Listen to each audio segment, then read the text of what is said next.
Bonjour, donc nous allons poursuivre la discussion autour de l'immunogénicité des cancers et surtout sur la seconde partie du premier chapitre du cours de cette année sur les facteurs d'évasion et spécifiquement aux éléments de résistance du cancer à la réponse immune que nous avons discuté lors des deux cours précédents. Voici le plan du cours que j'entame aujourd'hui. Donc après une introduction, nous discuterons, comme vous pouvez le lire, les mécanismes d'échappement des tumeurs à la réponse immune, la dynamique de cet échappement. On verrait que ce n'est pas un phénomène établi une fois pour toutes.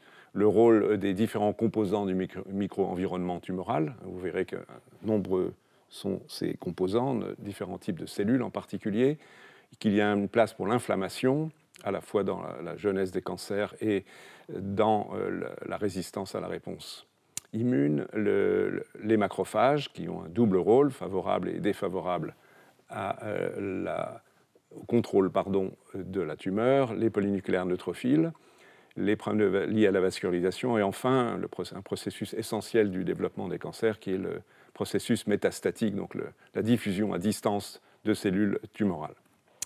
Donc si on évoque ce sujet de la résistance, qui est évidemment très fort, puisque par définition, s'il n'y avait pas de résistance à la réponse immune des tumeurs, toutes nos tumeurs disparaîtraient spontanément, nous ne les connaîtrions même pas.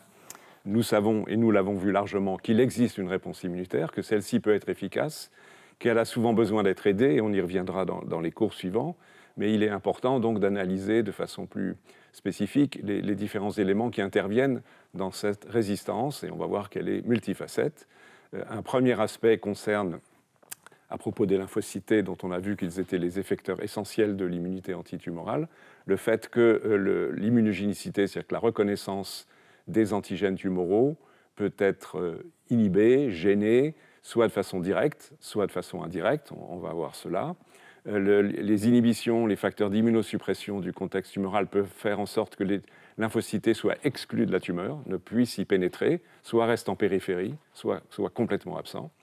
Et puis interviennent donc toute une série de cellules immunosuppressives, des lymphocytes eux-mêmes, les fameux lymphocytes régulateurs, mais aussi d'autres cellules d'origine hématopoïétique, les cellules myéloïdes, macrophages et polynucléaires, et d'autres cellules composant du micro-environnement, dont les fibroblastes, mais aussi, on le verra, le tissu nerveux et les vaisseaux.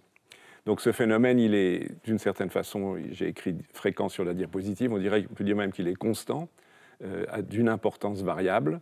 Il est multifactoriel et cette résistance à l'immunité antitumorale, elle peut être présente d'emblée et faire en sorte qu'il y ait peu ou pas de réponse immunitaire ou secondaire avec les phénomènes de sélection en particulier dont nous avons parlé lors du cours précédent. Et il est clair que le temps de la métastase, si je puis dire les choses ainsi, c'est-à-dire la migration de cellules, est un moment où il y a une évolution de la relation entre l'immunité antitumorale et la tumeur, et donc une forme de résistance qui permet cette évasion métastatique dont je parlerai à la fin de ce cours.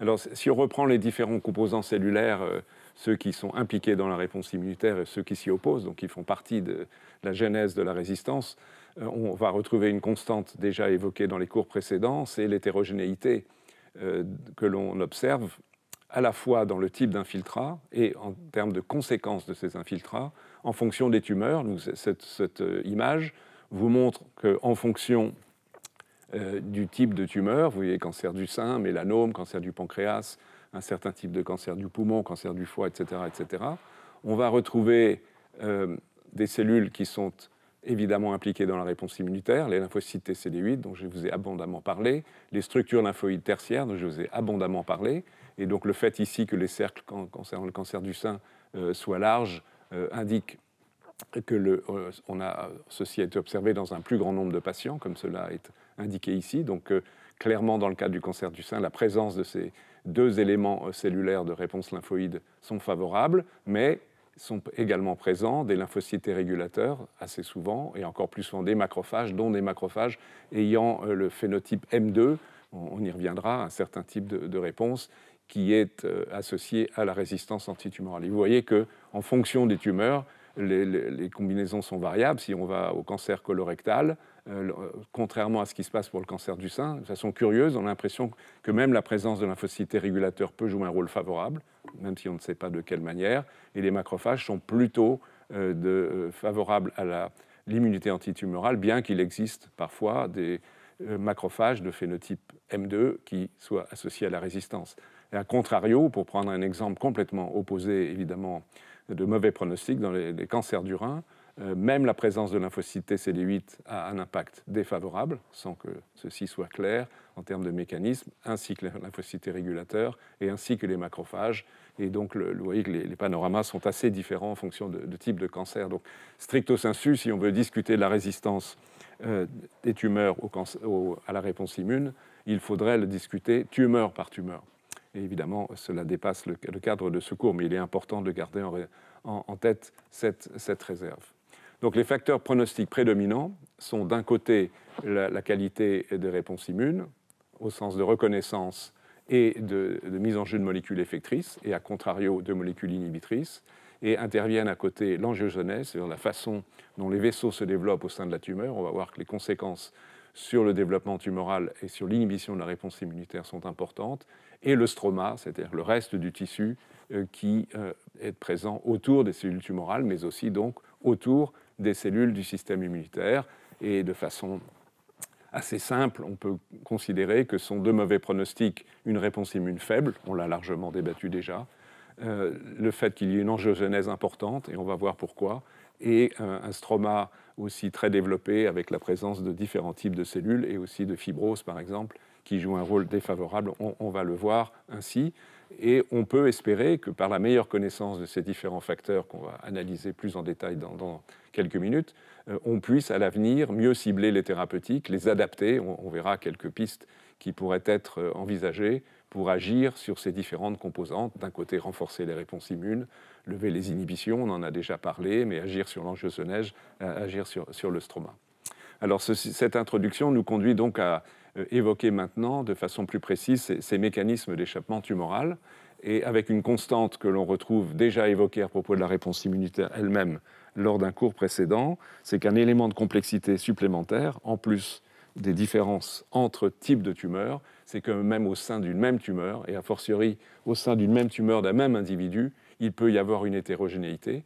Ici, vous avez des exemples dans le contexte de cancer du poumon, deux types de cancer du poumon, adénocarcinome à gauche, les cancers à cellules squameuses à droite, où chaque colonne représente, comme c'est indiqué ici, une région tumorale, et pour chaque région tumorale donc d'un cancer donné, ont été étudiés les profils d'expression des ARN messagers, aussi bien des ARN messagers qu'on le retrouve dans des cellules du système immunitaire, comme les lymphocytes TCD4, les lymphocytes B, les lymphocytes CD8, mais aussi d'autres cellules donc présents dans la tumeur, comme les macrophages, les polynucléaires, etc. etc. Et vous voyez que très clairement, les zones de gauche ont des images surtout bleues ou violettes, c'est-à-dire qu'elles correspondent à une faible infiltration par des cellules du système immunitaire, alors que les zones de droite, en marron, et c'est vrai pour les deux types de tumeurs, indiquent que ce sont des zones où l'infiltrat humain est beaucoup plus fort. Donc au sein de la même tumeur, vous voyez que cohabitent des zones à fort infiltrat humain, et avec beaucoup de variantes, avec des cellules qui sont des effecteurs de la réponse immune, comme les CD8, celle ici la cinquième ligne, et des cellules qui sont éventuellement plus liées à la résistance, comme les polynucléaires. Et donc tout ceci cohabite au sein d'une même tumeur d'un même individu, juste pour vous donner un élément de complexité dont il faudrait aussi tenir compte pour évaluer globalement ces mécanismes d'échappement tumoral. Alors, un premier aspect de l'échappement tumoral, on l'a déjà évoqué précédemment, c'est la perte de reconnaissance des néoantigènes, donc qui sont générés, je vous le rappelle, le plus souvent par la survenue de mutations somatiques qui génèrent des protéines à séquences un peu différentes et qui peuvent être reconnues par le système immunitaire. Cette perte de néoantigènes, elles peuvent être la conséquence d'une délétion de ce gène muté, donc il est perdu par la tumeur et donc par définition le peptide reconnu par les lymphocytes est perdu, ou par des phénomènes de suppression, soit suppression par régulation négative de l'expression du gène, donc un mécanisme épigénétique, ou éventuellement en faisant intervenir d'autres éléments. Et puis, il peut intervenir par le phénomène de la sélection, c'est-à-dire dans une situation hétérogène, comme on vient de le voir. Il y a d'une part des cellules tumorales qui expriment un néoantigène donné, d'autres qui ne l'expriment pas. Et celles qui expriment le néoantigène sont éliminées par la réponse immune efficace, mais qui ne touchent pas les autres cellules. Et ces autres cellules, donc, sont susceptibles de provoquer le développement de la tumeur et donc son échappement. Voici un exemple d'un de ces mécanismes ici de délétion, où on peut montrer qu'il y a ce qu'on appelle des pertes d'allèles, par copy number, CN en anglais, ça veut dire qu'on compte pour un gène donné, si on trouve, comme il se doit, les 2 copies, maintenant des 2 d'une paire de chromosomes, ou bien si on en perd une, voire même 2. Et vous voyez ici, dans l'évolution d'une tumeur, qu'on a des copies qui peuvent d'ailleurs être parfois en nombre augmenté, ça arrive dans l'autre sens qui est amplification de gènes, mais donc 2 est le nombre normal, mais on trouve aussi des situations où il n'y a plus qu'une seule copie, et même avec l'évolution d'une même tumeur, ce sont une tumeur évaluée à 2 temps différents, la perte complète des 2 allèles, et bien par définition, si ces allèles codaient pour un néoantigène, il n'y a plus aucune chance que la réponse immune puisse s'exercer. Et en fonction du nombre de patients, on peut s'apercevoir qu'il y a parfois un très grand nombre de régions avec des pertes d'allèles. Vous avez ici une distribution du nombre de patients. Il y a certaines situations où on peut avoir jusqu'à plus de 30 pertes d'allèles, correspondant la plupart du temps à la perte d'expression de néoantigènes impliqués dans la réponse immunitaire. Donc ceci se combine, si on réfléchit encore sur la notion de défaut de réponse immunitaire, avec la perte, cette fois-ci, non pas du gène qui code pour le néoantigène, mais la perte des gènes qui codent pour les molécules d'histocompatibilité. Il va de soi que si une telle molécule est perdue, eh bien le néoantigène, le peptide qui constitue ce néoantigène, ne pourra pas être présenté aux lymphocytes T, et donc il n'y aura pas non plus de réponse immunitaire. Donc dans les situations, et les choses se combinent, dans les situations où il y a ce qui est marqué en anglais LOH, qui veut dire loss of heterozygosity, perte d'un allèle, eh bien lorsque ceci est observé, donc qui diminue les chances d'avoir une réponse immunitaire, en fait on observe moins, on est à 1 et il n'y a pas de diminution, moins de déplétion, de perte d'allèles de néoantigènes, donc les deux se combinent. Si on perd les molécules HLA, d'une certaine façon, pour raisonner de façon simpliste, on n'a pas besoin de perdre l'expression du néoantigène pour faire que, in fine, eh bien, la réponse immunitaire puisse être lésée. Et ici, ce sont des exemples dans le cadre de cancers à nouveau du poumon, soit adénocarcinome, soit les cancers à cellules squameuses, et qui montrent donc que ces deux effets se combinent, soit la perte d'allèle HLA, soit la perte d'allèle qui code pour des néoantigènes.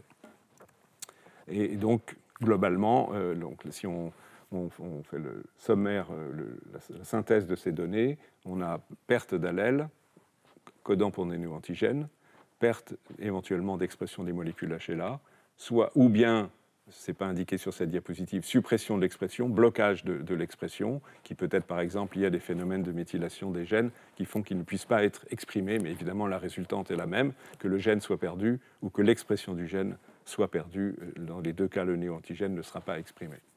Donc en termes de mécanisme d'échappement tumoral, on a une situation où soit la perte de néoantigène, je répète ce que je disais, soit la perte d'allèle HLA peut entraîner l'échappement, mais de plus, d'autres événements peuvent se combiner pour provoquer l'échappement par perte de la réponse immunitaire, qui est le défaut de protéines également exprimées, également nécessaires, à la présentation d'antigènes, même si les molécules HLA sont là. Et puis, à cela se surajoute le rôle de molécules inhibitrices.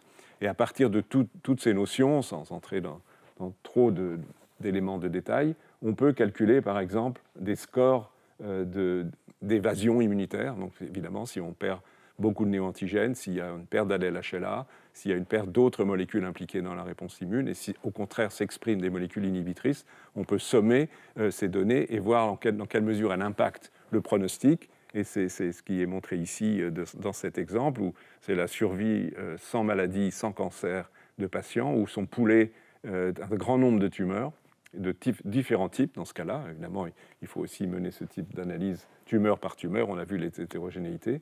Mais vous voyez que pour les patients pour lesquels le score d'immunoévasion, entre guillemets, est faible, donc ces éléments interviennent moins, la chance de survie avec un contrôle de la tumeur est bien supérieure à celle des patients courbe rouge, où par contre, il y a beaucoup d'éléments qui constituent des facteurs d'évasion, dans ceux qui sont indiqués plus haut ici, et qui ont pour conséquence, et de façon extrêmement significative, un pronostic très défavorable.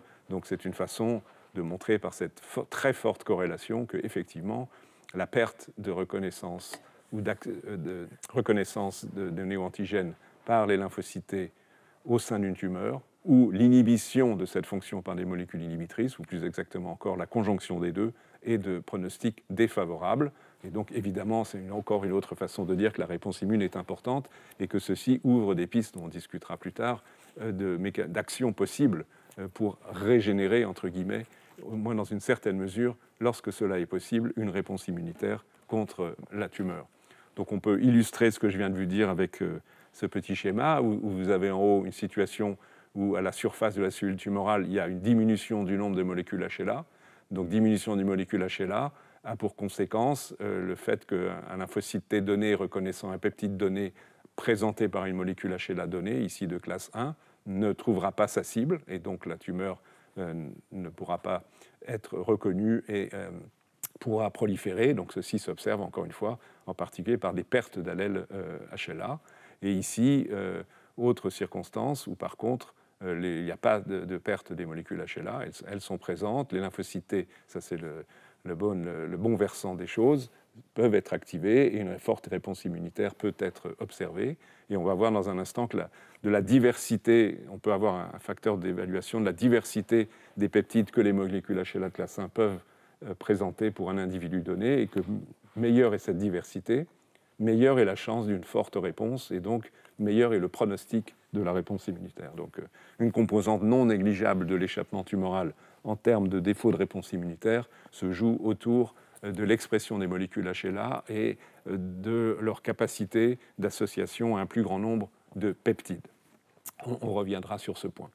Alors, cette notion d'échappement n'est pas, je l'ai déjà dit, statique, elle est tout à fait dynamique au cours du temps d'évolution d'un processus tumoral. Et pour cela, je vais vous montrer ce qu'il en est, à nouveau en prenant comme modèle le cancer du poumon à travers une très belle étude qui a étudié de façon sérielle l'évolution vers un cancer du poumon à partir de cellules normales. Les auteurs de ce travail ont défini 8 stades histologiques. Je ne vais pas entrer dans toute la description histologique des tumeurs, mais qui vont procéder de ce qui est en haut un tissu bronchial normal, donc stade dit 0, jusque à l'extrémité, le stade numéro 8, qui est, comme vous pouvez le lire, un carcinome invasif où la structure anatomique est complètement détruite et où les cellules tumorales d'origine épithéliale prolifèrent. Et puis, il y a des stades intermédiaires ou d'hyperplasie des cellules épithéliales, de métaplasie, c'est-à-dire de modification de leur état, de mild dysplasia, c'est-à-dire qu'elles commencent à prendre une plus grande ampleur. Vous voyez, il y a un épaississement de l'épithélium ici, là c'est un peu plus sévère, encore plus sévère, et là on arrive au stade de cancer in situ, c'est-à-dire qu'il y a une tumeur, mais elle n'est pas encore invasive, elle ne dépasse pas son cadre anatomique, et c'est ce qui finit par arriver à ce stade numéro 8. Donc ce que les auteurs ont fait ici, c'est à partir de prélèvements à ces différents stades obtenus de patients, ils ont étudié l'analyse d'expression de gènes par les cellules présentes et montré que progressivement vont apparaître, au fur et à mesure de l'évolution vers le stade de cancer invasif, vous allez le voir en fin de parcours sur ce travail, des éléments immunosuppresseurs à l'égard de la réponse immunitaire. Donc comment ils ont fait ça? Ils ont étudié, donc, je le répète, les profils d'expression de gènes au sein des tumeurs, stade par stade. Donc vous voyez par exemple tout en haut ici, pour un groupe donné de gènes qui sont impliqués dans la prolifération cellulaire. Donc ici, c'est stade 1, 2, 3, 4, 5, 6, 7, 8. Vous voyez que plus on avance dans le processus tumoral, plus il y a expression de gènes associés à la prolifération cellulaire, ce qui n'est pas vraiment une surprise. A contrario, il y a des groupes de gènes comme celui-ci, qui sont liés à la réparation de l'ADN, dont l'expression décroît. Et puis pour d'autres groupes de gènes, je ne vais pas entrer dans tous ces détails ici, il y a d'abord par exemple une croissance, comme c'est le cas ici, même si c'est un groupe de gènes un peu hétérogène, puis une décroissance. Bref, il y a différents profils, mais pour le propos qui est le mien ici, il faut discuter ce qui concerne plus particulièrement les cellules du système immunitaire, et donc la réponse immune contre ce processus tumoral en train de se développer entre les stades 0, c'est-à-dire c'est normal, et 8. Donc vous avez ici la composition des zones tumorales en polynucléaires, macrophages différenciés en M1, donc plutôt antitumoraux, efficaces en réponse antitumorale. Ici, les cellules mastocytaires activées ou au repos. Ici, les lymphocytes CD4 activés, les lymphocytes CD4 naïfs en jaune. Ici, encore de haute population CD4, les cellules B, mémoire, les cellules folliculaires helper T qui aident les lymphocytes B à produire les anticorps, les cellules dendritiques au repos, les cellules B naïves, mémoire, les cellules NK activées au repos. Et donc, les populations sont définies à travers leur profil d'expression de gènes. Vous voyez qu'il y a beaucoup de variations, et qu'en fonction du type de développement tumoral, la composition en cellules immunes et leur état d'activation varient beaucoup. Par exemple, on voit que pour le nombre de la composition polynucléaire a tendance à augmenter. Pour ces macrophages également, il y a une disparition progressive de mastocytes au repos, dont je ne connais pas la signification, l'augmentation de mastocytes activés, et ainsi de suite. Beaucoup de variations, mais en soi, ces variations-là, s'ils nous indiquent qu'il y a un processus dynamique d'impact du développement tumoral sur le système immunitaire, ils ne nous disent pas quand même grand-chose encore sur la capacité de réponse. Ce qui est plus flagrant, et à mon avis, qui est très, très marquant dans cette étude, c'est ce qui est indiqué ici, toujours en fonction des 8 stades, du stade d'une cellule bronchiale normale au stade d'un cancer invasif en 8, je vous rappelle. Vous avez ici l'étude de l'expression de gènes qui codent pour des molécules immunosuppressives. Certaines dont on a déjà parlé, comme CTLA4 ou TIGIT, PD1 ici, IDO1 qui est une enzyme qui transforme le tryptophane en kynurénine et en molécule immunosuppressive, CD274 qui est également immunosuppressive. Et vous voyez que dans les stades 7 et 8, cancer in situ, je vous rappelle en 7, cancer invasif en 8, clairement, il y a une augmentation nette d'expression des gènes, donc des transcrits qui sont présentes. Et également, on le retrouve pour certaines cytokines qui sont immunosuppressives, comme l'interleukine 10, qui est classiquement immunosuppressive, même s'il peut y avoir parfois d'autres fonctions, et le TGF-bêta. Donc plus le cancer avance dans son processus de malignité, plus il s'accompagne d'une augmentation de molécules immunosuppressives, et donc qui montre qu'il y a une interaction dans un sens qui s'oppose plutôt à la réponse immune à partir du développement du cancer et donc d'influence du cancer sur le système immunitaire. On va voir de quelle manière, et notamment à travers le micro-environnement. Mais ceci illustre bien la dynamique de ce processus et qui n'est pas établie une fois pour toutes. Et on pourrait imaginer une poursuite de cette étude où, à partir d'une tumeur donnée, si on y a accès, si éventuellement il y a récidive, d'analyser ce qu'il en est sur des tumeurs récidivantes chez le même patient, et au niveau des métastases, on pourrait trouver encore des évolutions, et malheureusement sans doute dans un sens d'immunosuppression. Donc on peut essayer de concevoir une espèce de modèle d'échappement tumoral à la réponse immune, pour l'instant strictement en discutant la réponse immunitaire.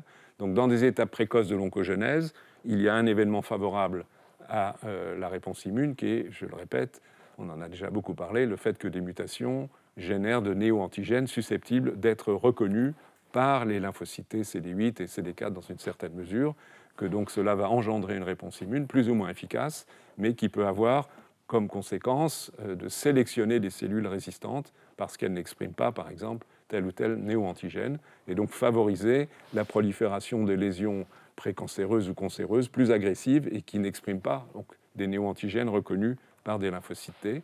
Et de plus, ces cellules sont capables d'exercer des fonctions immunosuppressives, soit directement, soit indirectement. Donc directement, par exemple, en exprimant un ligand de molécules qui inhibe la réponse T, comme PDL1 par exemple, on y reviendra, soit indirectement à travers les cellules du micro-environnement tumoral. Et une des façons qu'a le cancer d'évoluer vers un processus assez résistant, pour des tas de raisons sur lesquelles je vais revenir, à la réponse immune, c'est l'évolution d'une cellule épithéliale, typiquement d'un cancer bronchopulmonaire, vers un état de cellules mésenchymateuses, donc une espèce de transdifférenciation, qui a été beaucoup étudié par les oncologues, qui est un événement fréquent des cancers d'origine épithéliaux, qui est de mauvais pronostic, et qui, pour ce qui nous concerne dans le contexte de l'étude des réponses immunes, est très importante parce que c'est un contexte, on va le revoir, défavorable en raison du type de micro-environnement tumoral, défavorable à la réponse immunitaire. Donc on peut schématiser, vous voyez, un processus progressif évidemment défavorable au contrôle du cancer, et donc se retrouver dans une situation in fine, du fait de cette transition et de cette modification anatomique du cancer, dans des situations où des cellules épithéliales tumorales échappent complètement, même avec une barrière anatomique, aux réponses immunes qui pourraient encore survenir. Donc il y a accumulation de facteurs entre la perte de certains néoantigènes, des facteurs immunosuppressifs et une barrière anatomique qui se crée par la transition épithélio-mésenchymateuse et la fibrose qui est associée. Donc ceci nous amène très directement à discuter le rôle du micro-environnement tumoral, c'est-à-dire le contexte dans lequel la tumeur se développe et qui a été reconnu dans ces dernières années pour des tas de raisons importantes d'oncogenèse, mais aussi, pour ce qui nous concerne ici, concernant à propos de la réponse immunitaire, le contrôle ou la résistance de la tumeur à la réponse immunitaire. Donc là, on ne peut pas ne pas ignorer l'extraordinaire hétérogénéité des micro-environnements tumoraux en fonction de type de tumeur. Et c'est ce que je vais essayer d'évoquer ici à travers quelques exemples issus d'une revue d'une jeune chercheuse française qui est maintenant à l'Institut Curie, Madame Salmon. Vous avez pour commencer l'exemple des glioblastomes. Les glioblastomes sont des tumeurs cérébrales de mauvais pronostic. Et donc la tumeur est organisée comme sous cette forme de petits cylindres.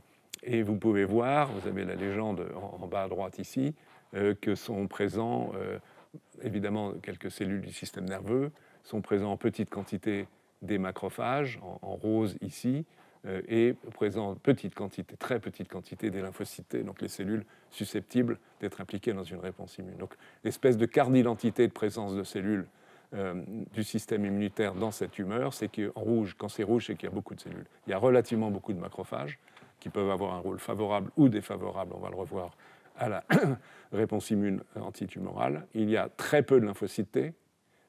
Il n'y a pas, vous voyez ici, de ces structures lymphoïdes tertiaires dont je vous ai déjà parlé et dont on sait qu'elles sont un élément de bon pronostic.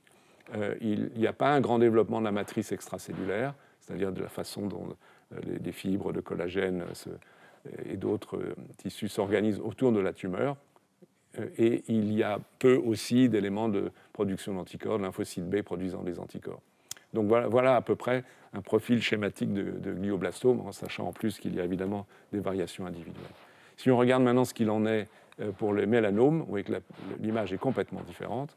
Vous avez ici des nodules tumoraux qui sont représentés, avec la présence d'un grand nombre de lymphocytes T, et une vascularisation, je n'ai pas dit un mot ici, qui est présente aussi, quelques éléments vasculaires, quelques fibroblastes, comme ici en vert, mais vous voyez que globalement, en termes de réponse immune, la situation est a priori plus favorable.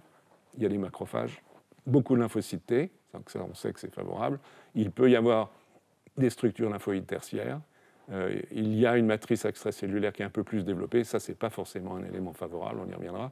Et il y a des lymphocytes B qui produisent des anticorps qu'on peut trouver avec les structures lymphoïdes tertiaires dans le contexte des mélanomes. Vous voyez que l'image est très très différente de celle des glioblastomes. Si on regarde maintenant le cancer du pancréas, vous voyez qu'on a une image encore très très différente, où le cancer a une forme de canaux ductal, comme on dit, avec ce qui frappe immédiatement cette image, c'est une présence de la matrice extracellulaire en très très grande quantité entre les cellules tumorales.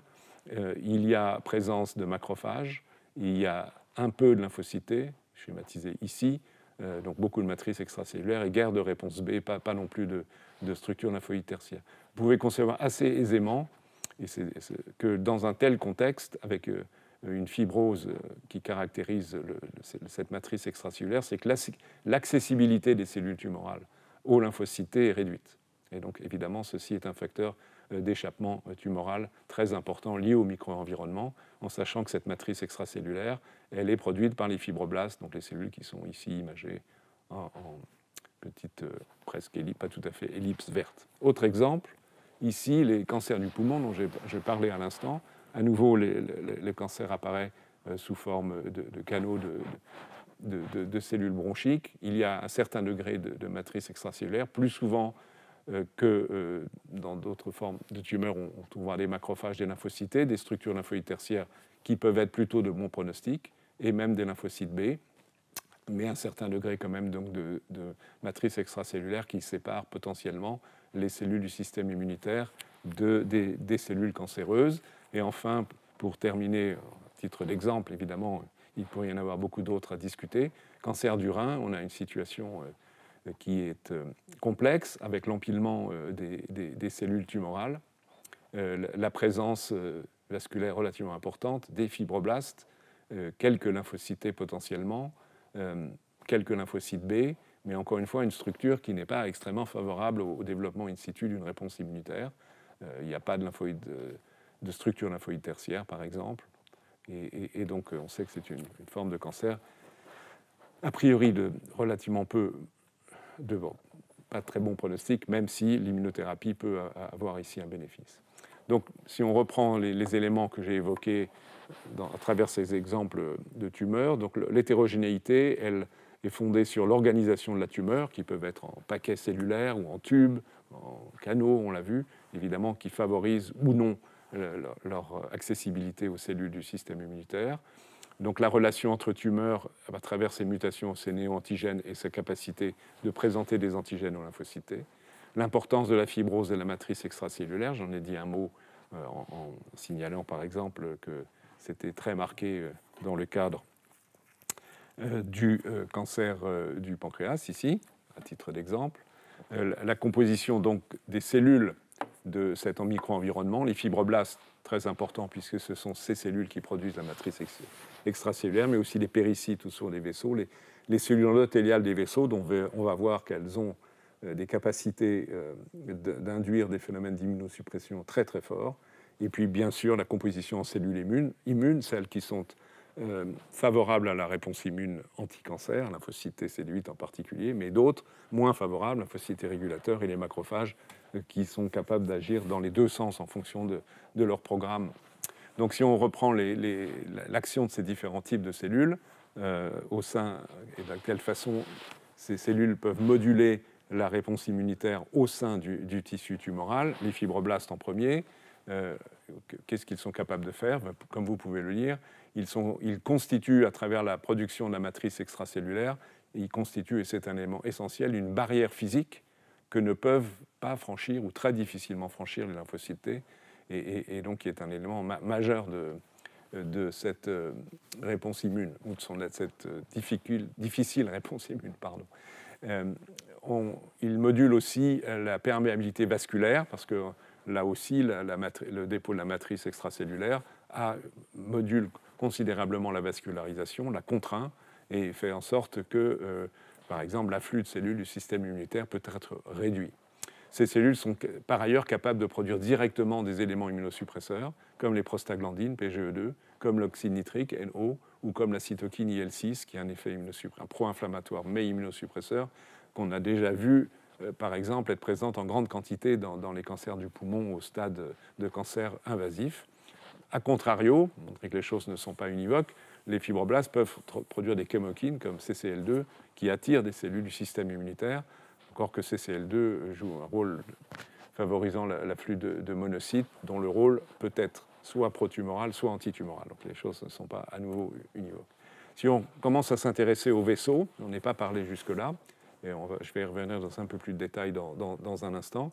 Ces vaisseaux jouent un rôle extrêmement important, mais d'une part, par définition, ils sont les éléments de nutrition de la tumeur, donc indépendamment de la réponse immunitaire. Ils sont les éléments qui permettent une migration de cellules immunes vers la tumeur, donc qui sont favorables à une réponse immunitaire. Et ceci joue beaucoup autour de l'expression de molécules d'adhésion, que les molécules ICAM, qui sont nécessaires à l'adhésion des leucocytes, puis à leur migration transendothéliale vers la tumeur. Mais les vaisseaux peuvent aussi produire des facteurs immunosuppresseurs, comme NO, qu'on a déjà vu, ou IDO, cette enzyme qui permet la fabrication de substances immunosuppressives. Et l'interaction entre les cellules endothéliales et autour d'elles les péricytes aussi joue un rôle dans la modification de la perméabilité vasculaire, la capacité de cellules immunes de franchir cette barrière pour atteindre la tumeur. Donc des multiples composantes vasculaires. Alors ensuite, il faut aussi tenir compte de cellules dont on a dit un mot dans le premier cours, qui sont les cellules immunes qui sont présentes dans le tissu où se développe le cancer et qui sont vraiment des cellules très très importantes et qui potentiellement jouent un rôle majeur dans l'efficacité de la réponse immunitaire à travers les cellules dendritiques présentes, donc qui vont être capables, bien sûr, d'apporter par migration des antigènes, de néo-antigènes vers les ganglions où seront activés des lymphocytes T, et où les cellules résidentes mémoire, on en a parlé, souvenez-vous, dans un cours précédent, peuvent être mises en jeu rapidement et de façon efficace à travers la production de cytokines et exercer une fonction cytotoxique. Il semble que ces cellules T mémoire résidentes, même s'il est moins simple de comprendre quels antigènes elles reconnaissent, jouent un rôle essentiel dans l'efficacité d'une réponse immune. Je vous l'ai montré au moins dans un modèle expérimental. A contrario, les macrophages qui sont présents dans les tissus, qui sont assez peu à l'état basal pro-inflammatoire, peuvent exercer un effet négatif en modulant l'expression de la matrice extracellulaire et aussi en modulant par des molécules immunosuppressives la réponse immune. Alors, il faut aussi tenir compte, ceci peut vous surprendre un peu plus, le fait que pour certains types de tumeurs, celles qui sont essentiellement à l'interface avec le milieu extérieur, donc on peut penser à l'arbre respiratoire et à l'intestin, qui contient par ailleurs un microbiome physiologique, c'est que le rôle de produits microbiens peut avoir un effet sur la réponse immune. On va le retrouver même dans un cours suivant comme influençant l'efficacité de l'immunothérapie, ce qui est tout à fait troublant. Donc les microbiotes locaux produisent des produits métaboliques qui peuvent être pro-inflammatoires et favorables à une réponse immunitaire, par exemple. Mais les choses sont sur dos un peu plus complexes que cela, mais il ne faut pas oublier cette composante. Et enfin, il faut aussi évoquer le système nerveux. De façon variable, des cellules du système nerveux sont présentes dans des tumeurs, même celles qui ne sont pas directement insérées au sein du système nerveux, qu'ils soient central ou périphériques, parce qu'ils produisent des médiateurs comme les médiateurs adrénergiques, indiqués ici en bas à gauche, qui peuvent exercer, on le reverra, un effet sur la réponse immunitaire. Ils peuvent moduler l'angiogenèse et ils produisent des facteurs d'interférence, de recrutement de macrophages, donc qui aussi, en règle de façon plutôt négative, influent sur l'impact de la réponse immune. Vous voyez la complexité de ce micro-environnement, de la façon dont il s'organise, du type de cellules présentes, de leur état d'activation et de leur programme de différenciation, résulte tout un ensemble de composants qui, in fine, agissent de façon favorable ou défavorable à l'égard de la réponse immune. Et on va aller un tout petit peu plus avant dans l'étude de ces composants maintenant. Donc, si on prend la situation concernant les cellules tumorales elles-mêmes, il y a des facteurs qui sont clairement négatifs à l'égard de la réponse immunitaire, des facteurs qui peuvent être présents dans tous les types de tumeurs, donc c'est marqué ici comme universel ou bien propre à certaines tumeurs, donc unique, par exemple la dépendance hormonale de certains cancers. On peut penser au cancer de la prostate avec les androgènes, par exemple, c'est une caractéristique des cancers de la prostate. Donc cette caractéristique hormonale, c'est une caractéristique des tumeurs, des cellules tumorales et qui favorise leur croissance aux dépens de la réponse immunitaire. Les oncogènes, c'est chaque type de tumeur a ses oncogènes activateurs. Et alors, directement à l'égard de la réponse immunitaire, là, on l'a vu, la perte des allèles HLA ou bien d'autres molécules nécessaires à la présentation des antigènes par les cellules tumorales vont avoir un effet défavorable. Tout ce qui est en rouge ici ou rose contribue à une réponse immunitaire de moins bonne qualité. A contrario, les cellules tumorales peuvent être dans une situation où ils présentent beaucoup de néo-antigènes qui varient d'une tumeur à l'autre, et même on l'a vu d'une région d'une tumeur à l'autre. Ils peuvent produire des chémokines qui attirent des cellules du système immunitaire. Ils peuvent répondre à l'interféron gamma, ce qui est favorable à une réponse immune. Donc il y a des facteurs défavorables et favorables. C'est pour les cellules tumorales elles-mêmes. Pour les cellules du stroma, fibroblastes, cellules endothéliales et péricytes des vaisseaux, fibres nerveuses, on vient de le voir à l'instant. Donc globalement et de façon assez spécifique pour chaque tumeur, il crée, je l'ai évoqué, une barrière physique d'accès des cellules du système immunitaire à la tumeur, donc un stroma difficilement pénétrable. Ils sont pleins d'agents immunomodulateurs. Par immunomodulateurs, c'est immunosuppresseurs pour l'essentiel, et de neurotransmetteurs qui ont aussi les mêmes conséquences. Et enfin, les cellules du système immunitaire, donc qui sont présentes, je me répète, mais c'est de temps en temps pas mal de le faire, les macrophages, les polynucléaires neutrophiles, les lymphocytes régulateurs, les cellules T cytotoxiques, donc ça c'est l'effecteur principal de la réponse immune, grâce à la présentation des antigènes par les cellules dendritiques, les cellules NK, autres effecteurs, les cellules T, CD4 helper, dont on a vu qu'elles sont également utiles, et les lymphocytes B qui sont également utiles. Donc, schématiquement, les 5 populations du dessous ici sont favorables parce qu'elles exercent des fonctions cytotoxiques, elles produisent des cytokines pro-inflammatoires qui favorisent un développement de macrophages antitumorales, donc tuant des cellules tumorales. S'ils sont présents en grande quantité, si on a un infiltrat important, on sait que c'est de bons pronostics. Ils forment ces structures lymphoïdes tertiaires qui sont très actives dans la réponse immune antitumorale, et les cellules dendritis favorisent la présentation croisée des antigènes et donc la reconnaissance ensuite par les lymphocytes T cellule 8. A contrario, ces cellules-là, plutôt les macrophages, les polynucléaires d'une manière générale, on va revoir comment, et les cellules T régulatrices jouent un rôle plutôt négatif parce qu'ils produisent des cytokines immunosuppressives, comme l'interleukine 10 ou le TGF-bêta.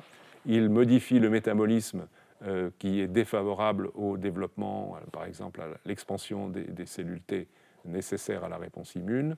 On sait que s'il y a beaucoup de cellules myéloïdes, le pronostic est moins bon parce que ces cellules, on va le voir encore, exercent des fonctions immunosuppressives. C'est particulièrement le cas pour les polynucléaires.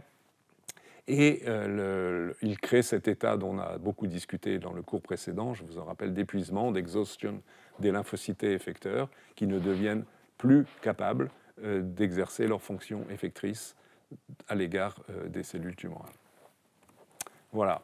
Donc, si on reprend les choses de façon directe en ce qui concerne les tumeurs, la perte d'expression des néoantigènes, soit par délétion, soit par suppression, donc un facteur épigénétique, évidemment un élément qui bloque une réponse immune, la perte d'expression des molécules HLA ou de molécules impliquées dans la présentation d'antigènes. Je vous renvoie au premier cours, tout premier cours de cette année, qui vous rappelait les schémas par lesquels les antigènes étaient présentés par les cellules dendritiques ou lymphocytes T, que ce soit CD4 ou CD8. Donc si cette machinerie est perturbée, évidemment, il y aura moins de peptides présentés par les molécules HLA. Il peut y avoir un effet d'inhibition directe de l'attraction des cellules dendritiques, donc il en résultera une moindre présentation d'antigènes. Il peut y avoir un effet des molécules immunorégulatrices, on les a vues comme PDL1, PDL2 et d'autres, qui inhibent l'activation des fonctions effectrices des lymphocytes T, des lymphocytes NK.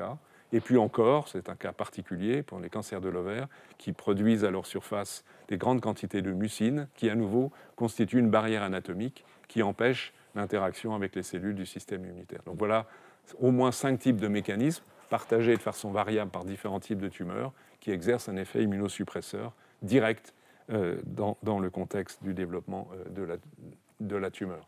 De façon indirecte, donc, est créé un environnement immunosuppresseur par les fibroblastes, par exemple, parce qu'ils produisent ce stroma, cette barrière extracellulaire qui limite, la pénétration des cellules du système immunitaire, des effets immunosuppresseurs directs des macrophages et des polynucléaires, des cellules nerveuses, des cellules T régulatrices, on en a parlé, et des cellules endothéliales, on va y revenir. Vous allez voir l'ensemble des fonctions que peuvent exercer ces cellules qui exercent un effet négatif d'immunosuppression. Vous voyez que le nombre de paramètres qui interviennent directement liés à la tumeur ou liés à son environnement est absolument considérable et finissent par déterminer la capacité ou l'incapacité ou le degré de capacité, on pourrait dire les choses plus correctement, de développement d'une réponse immune in situ au sein de la tumeur. Donc, une des conséquences possibles, c'est que du fait donc, de la mise en jeu de tous ces paramètres, c'est que les cellules lymphoïdes effectrices, les CTL, les lymphocytes cytotoxiques CD8 ici, en fait, et les cellules dendritiques, se retrouvent en périphérie de la tumeur. Et que, in situ, on va trouver plutôt des macrophages, les TAM, tumeurs associated macrophages, donc les macrophages associés à la tumeur, qui sont plutôt immunosuppresseurs. Et les cellules qui devraient être actives, elles sont en périphérie, donc avec une action limitée. Donc évidemment, ce n'est pas une situation favorable. La situation favorable, c'est plutôt celle-là, où, je l'ai dit dès le premier cours de cette année, il y a une corrélation entre bon pronostic d'une tumeur et le fait qu'on retrouve au sein de la tumeur, comme c'est imagé ici, un grand nombre de lymphocytes effecteurs, comme des lymphocytes CD8, qui produisent des effecteurs interféron gamma, le granzyme, qui est une des protéines impliquées dans la cytotoxicité. Alors ces cellules, éventuellement, elles peuvent être l'objet d'une immunosuppression, par exemple l'expression de PDL1. Donc les cellules sont présentes, et dans cette situation-là, probablement pas très actives, parce que elles sont à des degrés divers d'épuisement et liés à l'expression de protéines immunosuppressives, y compris aussi la présence de T régulateurs qui expriment FOXP3. Mais même si cette situation donc, est insuffisante pour le contrôle de la tumeur, elle est intéressante à différencier de celle-là, parce qu'on sait que c'est, on y reviendra, que c'est dans ce contexte-là que les interventions d'immunothérapie visant à bloquer l'immunosuppression, par exemple liée à PDL1, je vous détaillerai cela dans un prochain cours, va agir et va permettre de, entre guillemets, réveiller les lymphocytes intratumoraux et leur permettre d'exercer leur fonction antitumorale. Alors que dans ce contexte-là, la probabilité qu'un traitement qui viendrait bloquer ce type d'expression de molécules comme PDL1, même s'il est exprimé, aura moins de chances d'avoir un effet, parce que les cellules sont en périphérie, ne sont pas capables de pénétrer dans la tumeur, et malheureusement ne pourront toujours pas pénétrer dans la tumeur dans cette stratégie thérapeutique. Donc vous voyez qu'il est important de bien décrire, et il y a encore une autre situation qu'on verra dans un instant, de bien décrire l'état donné d'une réponse immune d'une tumeur, parce qu'il d'une certaine façon, on peut considérer aujourd'hui qu'il a relative valeur prédictive à l'égard de stratégies thérapeutiques sur lesquelles je reviendrai. Et donc ici, dans cette situation-là, on ne peut pas envisager simplement une immunothérapie par des anticorps monoclonaux qui bloquent les freins des réponses immunes, donc qui réactivent les réponses immunitaires, parce que cette tumeur, elle est entre guillemets froide, on comprend l'image, froide en termes de réponse immune, il ne se passe rien à l'intérieur de la tumeur.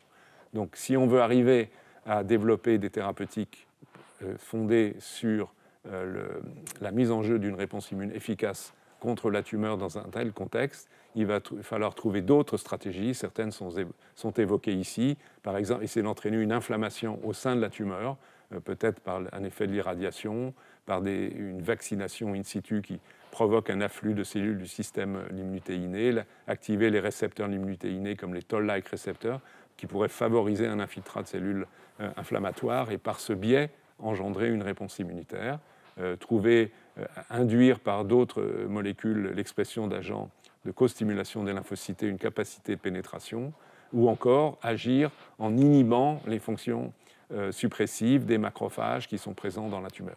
C'est autant de stratégies pour lesquelles beaucoup de recherches sont en cours. On en dira un petit mot en fin de cours cette année, mais qui aujourd'hui, malheureusement, pour l'essentiel, ne sont pas encore opérationnelles. Mais à nouveau, la distinction de ces deux types de situations sont essentielles pour définir les stratégies d'immunothérapie. Alors, je viens de parler d'inflammation, et donc je vais développer un peu plus la relation tumeur-inflammation, dont on va voir que c'est une réaction complexe, parce qu'on va voir trois choses. On va voir que l'inflammation peut induire un processus tumoral. On va voir qu'un certain type d'inflammation, évidemment ce ne sont pas les mêmes, vont avoir un rôle favorable permettant d'induire des réponses immunes efficaces, notamment des macrophages, et à l'inverse, une inflammation immunosuppressive. Donc c'est vraiment une entité ici qui est extraordinairement hétérogène, et le mot recouvre des concepts et des actions biologiques très distinctes. Alors le premier point, ces relations entre inflammation et jeunesse de cancer, en fait, on s'aperçoit que dans un certain nombre de cancers, on a une action préalable, ne serait-ce qu'à travers les exposants chimiques ou les rayons ultraviolets dont je vous ai parlé au début du cours en disant qu'ils généraient des mutations, mais à côté de ça, ils provoquent aussi une forme d'inflammation, de réaction de l'immunité innée et l'activation de polynucléaires et de macrophages. Il peut en être aussi d'infections bactériennes chroniques ou virales, j'ai évoqué cela un tout petit peu aussi au début du cours, et qu'un processus qui perdure d'inflammation au niveau d'un tissu, mettons un tissu épithélial, peut générer la présence de lésions précancéreuses, comme on le discutait tout à l'heure pour le cancer bronchique, qui va finir par évoluer en processus cancéreux avec évidemment la production par aussi les cellules inflammatoires, notamment les macrophages de type M2, les macrophages suppresseurs, de facteurs qui vont favoriser le développement cancéreux, TGF-bêta, interleukine 10, des facteurs angiogéniques comme le VEGF par exemple, et qui font que cette tumeur se développe, même si éventuellement une réponse immune contre cette tumeur est possible. Mais donc ces rôles de l'inflammation, comme on peut l'observer dans la maladie de Crohn, une maladie inflammatoire chronique de l'intestin, où dans un certain nombre de cas, la maladie évolue vers un cancer du côlon, des pancréatites, donc une inflammation chronique du pancréas, qui peuvent évoluer vers un cancer du pancréas, des inflammations chroniques osseuses, ou les inflammations même non alcooliques, l'hépatostéatose non alcoolique, NASH en anglais, du foie est un état précancéreux, idem d'inflammation de la thyroïde. Bref, on connaît beaucoup de situations médicales d'inflammation chronique qui peuvent, pas de façon obligatoire, mais évoluer vers un cancer et qui impliquent différents types de facteurs qui vont évidemment des lésions directes de l'ADN, donc la génération de mutations, qui vont à le fait que la répétition de l'inflammation, donc de l'activation cellulaire, génère beaucoup de divisions cellulaires, augmente le nombre possible d'erreurs et donc de mutations, mais aussi, et c'est le point important de cette image-là et de cette diapositive, active de façon chronique les cellules de l'immunité innée comme les polynucléaires et les macrophages, qui produisent des facteurs immunosuppresseurs et donc qui favorisent le développement de lésions précancéreuses en cancer. Et vous avez ici une liste que je ne lirai pas, ça serait trop longue, d'exemples de ce dont je viens de parler. Je vous en reprends un ou deux autres qui n'étaient pas sur la diapo précédente. On sait par exemple que les cancers de l'œsophage sont favorisés par la prise longue d'alcool ou le tabac qui crée des lésions inflammatoires de l'œsophage qui, in fine, peuvent donc se transformer en cellules cancéreuses. Il en est évidemment de même avec le tabac et le cancer du poumon et ainsi de suite. Voilà. Donc, si on reprend cet aspect cancer et inflammation, exprimé ici encore d'une autre façon, vous avez ici une barrière épithéliale, si on considère surtout les cancers épithéliaux.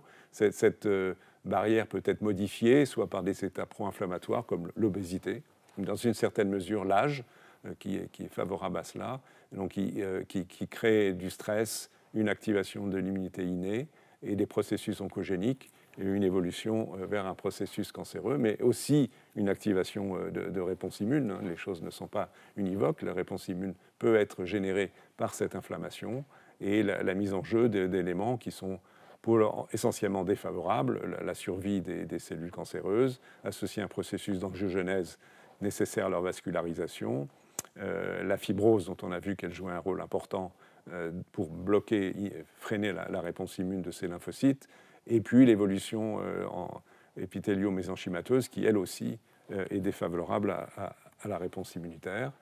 Néanmoins, l'inflammation peut, dans certains cas, permettre l'activation, l'infiltration et les fonctions effectrices des cellules T, NK, B et la présence des cellules dendritiques, une réponse immune efficace, mais à contrario, avoir un environnement, au contraire, immuno-inflammatoire suppresseur, avec la présence d'autres cellules, comme les cellules T régulatrices, certaines autres fonctions T sur lesquelles je reviendrai, et la production d'agents immunosuppresseurs comme le TGF-bêta. Donc, sur cette image, vous avez les trois points que je voulais évoquer.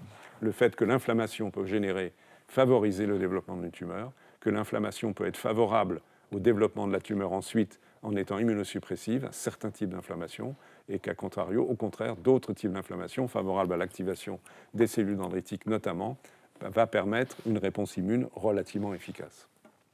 Donc ces trois aspects interviennent et ils constituent, in fine, les éléments qui constituent le fait qu'une réponse immune puisse se développer ou non. La situation la plus péjorative est typiquement celle qui est montrée sur cette diapositive, qui est une situation d'exclusion. Vous avez les cellules tumorales ici en rose, et entourées d'une couronne de fibroblastes, les CAF, les Cancer Associated Fibroblasts, qui créent une couronne donc, qui peut en plus produire un réseau fibreux qui font que les cellules du système immunitaire sont bloquées en périphérie. Et on a cette image d'exclusion que je vous ai déjà montrée tout à l'heure, qui est évidemment défavorable et qui est aussi une situation, malheureusement, pour laquelle les stratégies d'immunothérapie par les anticorps sont inefficaces parce que ces anticorps, même s'ils permettraient à ces lymphocytes d'être des effecteurs plus actifs, ne leur permet pas d'être actifs au contact de la tumeur. Donc c'est une situation particulièrement complexe face à l'immunothérapie. Donc interviennent à nouveau les éléments de vascularisation là, qui favorisent le développement tumoral, puis les métastases, mais qui interviennent aussi de façon favorable lorsque cette vascularisation est de bonne qualité pour la migration des cellules du système immunitaire. Et enfin, il y a ce point à nouveau négatif, qui est la modification de cellules épithéliales qui se transforment en cellules mésenchymateuses, qui sont des cellules qui sont capables de s'entourer à nouveau de barrières de matrices extracellulaires et qui répondent moins bien aux réponses immunes. Donc, on a ici différents composants qui sont globalement liés initialement à l'inflammation, mais défavorables au développement de la réponse immunitaire. Donc, on peut donner quelques exemples moléculaires de ces points que j'ai évoqués en termes généraux jusqu'à présent. Voici une donnée issue d'un travail relativement récent et qui concerne alors une tumeur particulière, parce que ce n'est pas une tumeur solide, c'est une leucémie, c'est des cellules qui infiltrent la moelle osseuse et éventuellement d'autres tissus, mais aussi il y a des questions d'environnement autour de ces cellules et la capacité du système immunitaire ou non de s'attaquer aux cellules leucémiques. Donc voici ici la situation de leucémies aiguës myéloblastiques, qui sont donc des leucémies aiguës qui sont originaires des précurseurs des cellules myéloïdes, que sont les polynucléaires et les macrophages, mais à un stade très indifférencié encore. Il y a plusieurs types de leucémies aiguës myéloblastiques qu'on appelle M1, 2, 3, 4, 5, 6, 7, peu importe les détails ici, mais vous voyez ici que pour les leucémies de type M4 et M5, c'est assez souvent, pas toujours, et à un degré variable, mais assez souvent, ces cellules expriment une molécule qui s'appelle LILRB4.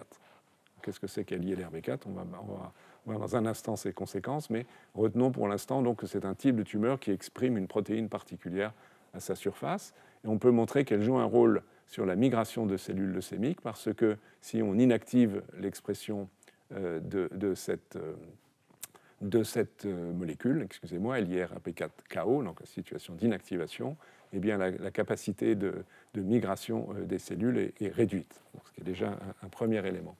Et si on essaye d'étudier in vitro, évidemment ce sont des modèles artificiels par rapport à la physiologie, la physiopathologie, mais in vitro l'interaction entre cellules leucémiques et lymphocytes T, on s'aperçoit qu'on a dans le contexte où la molécule LILRB4 n'est pas exprimée, donc c'est ici, on va avoir pour conséquence le fait, pardon, c'est ici qu'elle n'est pas exprimée, excusez-moi, la capacité des lymphocytes T, en rouge, c'est le nombre de lymphocytes T qui est présent au sein du paquet de cellules leucémiques, est normal par rapport à une croissance de lymphocytes T en l'absence de cellules tumorales dans un certain milieu qui permet sa prolifération.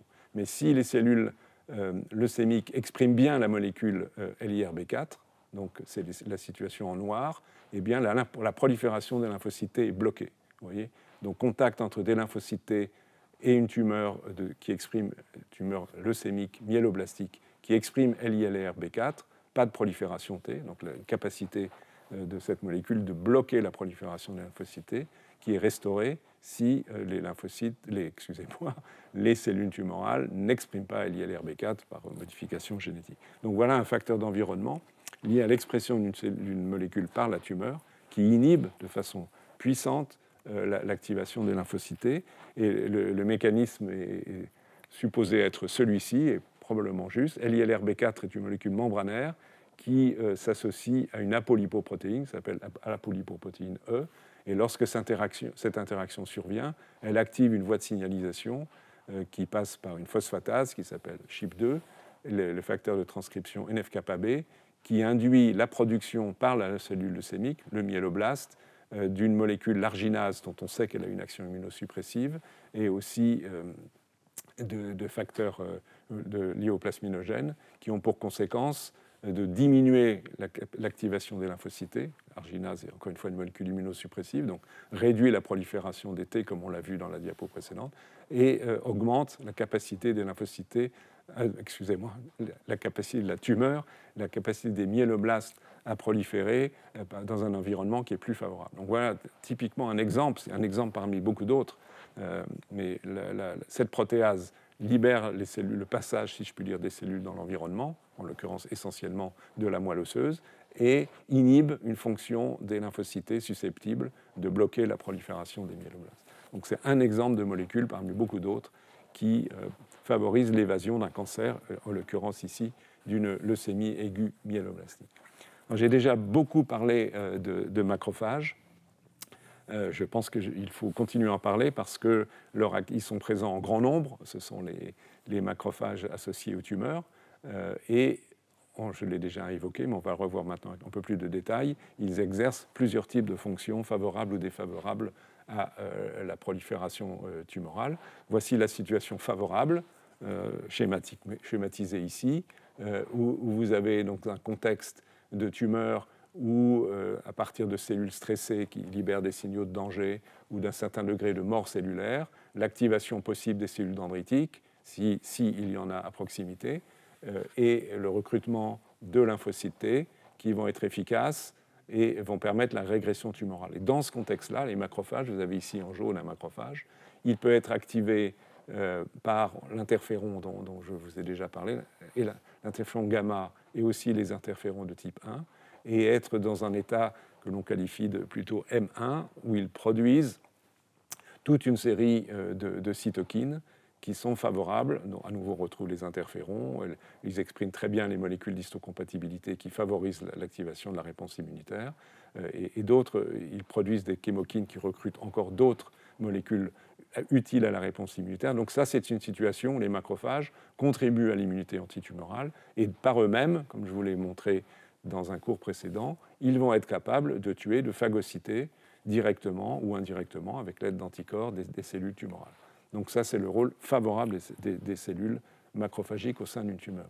A contrario, la balance peut pousser les macrophages vers un autre programme de différenciation où ils vont produire d'autres types de molécules qui sont essentiellement des molécules immunosuppressives comme le TGF-bêta que j'ai déjà cité, l'interleukine 6, aussi le VEGF qui favorise la croissance vasculaire et les effets indirects immunosuppresseurs des vaisseaux au sein des tumeurs. Donc on a ici une situation de macrophages qui sont immunosuppresseurs et qui exercent des fonctions juste opposées à celle qui est indiquée ici. Donc évidemment, toute la question de savoir, c'est qu'est-ce qui fait que, in fine, les macrophages évoluent vers un programme plutôt de type immunosuppresseur, défavorable au contrôle de la tumeur, ou à l'inverse, favorable au contrôle de la tumeur par l'activation en particulier des réponses adaptatives et par la phagocytose. Alors, il n'est pas facile de répondre à cette question, mais on peut en étudier quelques éléments. Voici un exemple d'une étude qui est faite à l'échelle unicellulaire, où on analyse la présence des cellules et l'expression des gènes qui permettent de reconstituer les programmes des cellules au sein d'un type de cancer, ici le cancer du foie humain, et on regarde la composition en cellules dans différents états d'activation au sein de la tumeur corps, donc c'est vraiment à l'intérieur de la tumeur, c'est là où les choses, on attend une réponse immunitaire, à sa périphérie, tumeur edge, dans le foie adjacent, dans des ganglions à distance de drainage, dans le sang ou dans une acide, où ces tumeurs peuvent s'accompagner d'acide.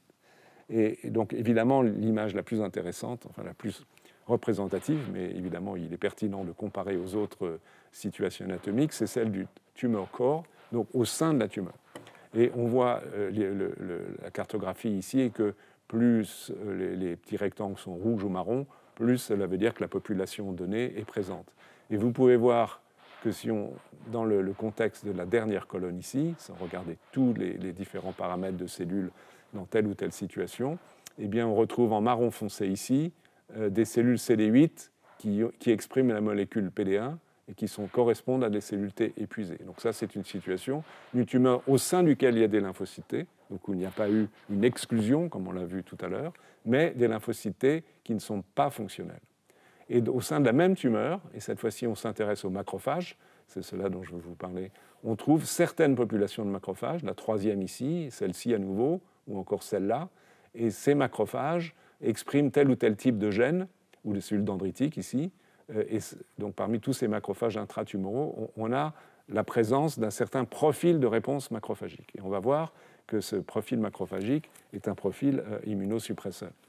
En effet, si ensuite on catégorise les différentes tumeurs de différents individus, différents patients qui ont un cancer du foie, donc on répète cette analyse, ici c'est un seul malade, mais imaginez qu'on répète cela sur toute une série de cas différents, et on peut établir, si vous voulez, un certain score. Est-ce que ces cellules-là sont particulièrement fréquentes au sein de la tumeur, ou à l'inverse, est-ce qu'elles sont moins fréquentes? Et ce qu'on observe, c'est dans les situations où il y a beaucoup de ces cellules, de ces tumeurs associées de macrophages, TAM, lorsqu'ils sont présents en grande quantité et qu'on analyse le pronostic, eh bien, on s'aperçoit ici que le pronostic est moins bon. Ce n'est pas un effet de tout ou rien, bien évidemment, mais enfin, là, il y a une corrélation entre la présence de macrophages qui sont immunosuppresseurs, même si je ne vous l'ai pas montré, et un moins bon pronostic. Ça, c'est pour l'ensemble des macrophages. C'est un certain type de macrophage qui exprime une certaine molécule immunosuppressive. On a exactement la même chose. Et là, c'est un peu moins flagrant, mais il y a quand même une différence, au moins pendant 4-5 ans, entre les patients dont les tumeurs expriment un certain type de macrophage immunosuppresseur. Donc, c'est cette étude qui relie de façon fine à l'échelle unicellulaire l'analyse précise des populations de macrophages et aussi de lymphocytes T, on l'a vu, présents dans la tumeur, dans le corps de la tumeur, avec la clinique, le pronostic de la tumeur, est une façon indirecte, certes, corrélative, certes, mais la meilleure que l'on puisse proposer pour indiquer que ces macrophages intratumoraux exercent un rôle, et dans l'exemple précis ici, un rôle immunosuppresseur. Donc ce schéma illustre ce que je viens de vous dire. Au sein de la tumeur, c'est cet ensemble ici. Il y a des macrophages présents qui expriment, et des cellules dendritiques qui expriment LAMP-P3 et qui sont des cellules plutôt immunosuppressives. On retrouve aussi des lymphocytes T régulateurs, je ne vous en ai pas parlé. Donc c'est un environnement qui est plutôt défavorable au sein de la tumeur. C'est différent de ce qui peut se passer dans un ganglion lymphatique, dans le foie non tumoral, etc., etc. Évidemment, ce qui compte, c'est ce qui se passe au sein de la tumeur, même s'il y a une connexion avec les tissus environnants. Un autre exemple ici, macrophage et immunosuppression, ou à nouveau fondé sur le même type d'analyse, qui concerne cette fois-ci non plus des cancers du foie, mais des tumeurs des ovaires ou des tumeurs du sein, où c'est le même type d'analyse, en fait, c'est l'expression de gènes et donc indirectement de cellules au sein de la tumeur. Et dans le travail qui est fait ici, on s'aperçoit que dans certains cas, la molécule CD24, on va voir dans un instant de quoi il s'agit, une molécule exprimée à la membrane cellulaire, est fortement exprimée. Parce que quand c'est rouge, à nouveau, c'est très très fort. Et OV, c'est ovaire. Donc dans le cancer de l'ovaire, on trouve souvent une expression forte de la molécule CD24, alors que par exemple, à l'autre extrémité du spectre, AML, c'est bien leucémie aiguë myéloblastique dont je viens de vous parler, il n'y a pas d'expression de CD24. Donc là, on observe que ces cancers de l'ovaire expriment souvent la molécule CD24. Et si on regarde, est-ce qu'il y a une relation entre expression de CD24 et pronostic, la réponse est qu'il y a une relation pronostic, même si globalement c'est un cancer de mauvais pronostic. Vous avez ici la survie sans rechute de patients. Vous voyez que les patients qui ont une tumeur qui exprime fortement CD24 en rouge ont un pronostic vital, et enfin en tous les cas de survie sans rechute qui est mauvais, puisque au bout de 1500 jours, ça fait à peu près 5 ans, tous les malades ont rechuté, alors que pour les patients dont les tumeurs n'expriment que peu CD24, certes, il y a encore beaucoup de rechutes, mais enfin, il y a des patients qui n'ont pas de rechute du tout, y compris au bout de 10 ans, plus de 10 ans. Et il en est de même pour le cancer du sein, où la présence de CD24 est un rôle péjoratif sur le risque de rechute. Ici, c'est la survie globale, mais cela revient au même, le cancer de l'ovaire, cancer du sein.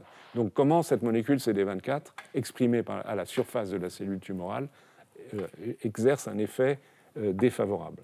Donc, ceci a été montré, et c'est une belle illustration de mon point concernant le rôle des macrophages dans l'immunosuppression, c'est que la molécule CD24, ici à la surface de la cellule cancéreuse, peut agir avec une molécule qui est présente à la surface de macrophages, qui s'appelle Siglec-10, peu importe les détails. Et ce qui compte, c'est la résultante, c'est que l'interaction entre CD24, encore une fois à la surface tumorale, et cellules macrophagiques, a un effet inhibiteur de la phagocytose. Je vous ai indiqué dans les cours précédents qu'une des fonctions effectrices importantes de la réponse immune antitumorale, c'était la phagocytose de cellules tumorales par les macrophages. Eh bien, cette interaction moléculaire inhibe cette phagocytose, et donc si on regarde le nombre de phagocytes présents dans la tumeur, dans un système d'analyse, si on ajoute un anticorps anti-Siglec 10, donc qui neutralise cette interaction, on arrive à augmenter la phagocytose largement d'un facteur 2. Donc ceci est tout à fait significatif. Si on le regarde ici dans un contexte de cancer de l'ovaire et qu'on étudie la phagocytose de base des cellules tumorales par des macrophages avec un anticorps contrôle qui ne reconnaît pas les molécules d'intérêt ici est faible, il y a une très faible phagocytose. Si on ajoute un anticorps anti-CD24 à nouveau qui neutralise cette interaction, on augmente la phagocytose. Idem avec un anticorps CD47 qui agit de l'autre côté. Et si on combine les deux, c'est encore un peu mieux. Donc on peut envisager, à partir de ce résultat, qui montre donc que la fonction antitumorale des macrophages peut être neutralisée, au moins inhibée partiellement par l'action d'une molécule exprimée à la surface d'une cellule tumorale. Première observation. Et deuxième observation intéressante, c'est que ceci ouvre une perspective thérapeutique, puisqu'on peut imaginer de traiter les patients par des anticorps reconnaissant CD24, par exemple, ou éventuellement son ligand, pour favoriser in vivo, pour restaurer la destruction des cellules tumorales par les macrophages. Donc ça illustre bien le point que je fais ici. Alors, une autre forme d'échappement possible est cette fois-ci liée indirectement encore à la tumeur, mais dans un contexte où interviennent des hormones. C'est ici l'exemple du cancer de la prostate. Il est bien connu que le cancer de la prostate dépend d'hormones androgènes. Donc la croissance tumorale, elle est... Excusez-moi, j'ai été trop vite. La croissance tumorale, elle est liée au fait que dans l'environnement, il y a une sécrétion d'hormones androgéniques, testostérone, etc., qui se fixent sur le récepteur, et qu'en se fixant sur son récepteur, cela va favoriser l'expression de gènes qui sont favorables à la croissance tumorale. Il n'y a rien d'immunologique dans tout cela.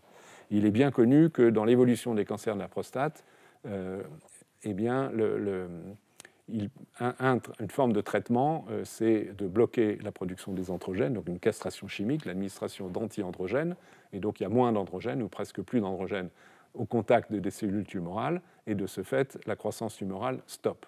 Okay. Mais ce qui peut se passer, c'est que dans un second temps, après qu'il y ait eu ce traitement qui soit inhibiteur des androgènes par molécules anti-androgéniques, eh bien, soit présent dans l'environnement tumoral de cellules myéloïdes qui sont essentiellement polynucléaires, mais éventuellement macrophagiques, qu'on appelle les MDSC en anglais, des cellules myéloïdes suppressives. Donc, dans l'environnement tumoral, si ceci survient, ces cellules peuvent produire une cytokine qui s'appelle l'interleukine 23. Et l'interleukine 23 va agir sur un récepteur qui est à la surface de la cellule tumorale prostatique, le récepteur de l'interleukine 23, activer une voie de signalisation et qui va restaurer en grande quantité l'expression des récepteurs, va surexprimer les récepteurs aux androgènes, et qui va faire que même s'il y a peu d'androgènes disponibles, va restaurer une prolifération tumorale. Donc vous voyez comment l'interaction entre des cellules du système immunitaire, mais immunosuppressives, qui peuvent être présentes dans un micro-environnement tumoral, va restaurer une capacité de prolifération et échapper à un traitement, et donc échapper globalement, entraîner un échappement tumoral.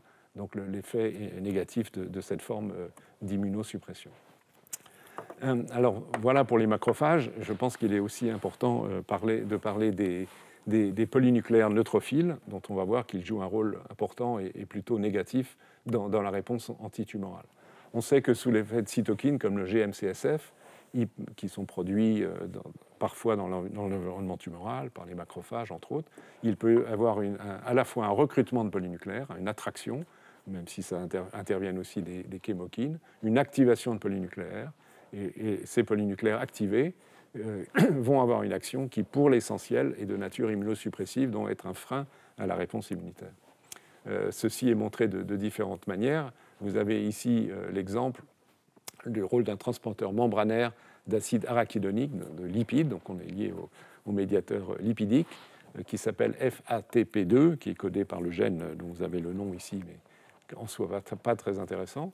Et si on regarde ce qui se passe pour 2 types de tumeurs chez la souris, modèle de lymphome EL4 ou leucémie lymphoïde chronique, et qu'on regarde l'expression de ce gène FATP2, donc ce transporteur membranaire d'acide arachidonique.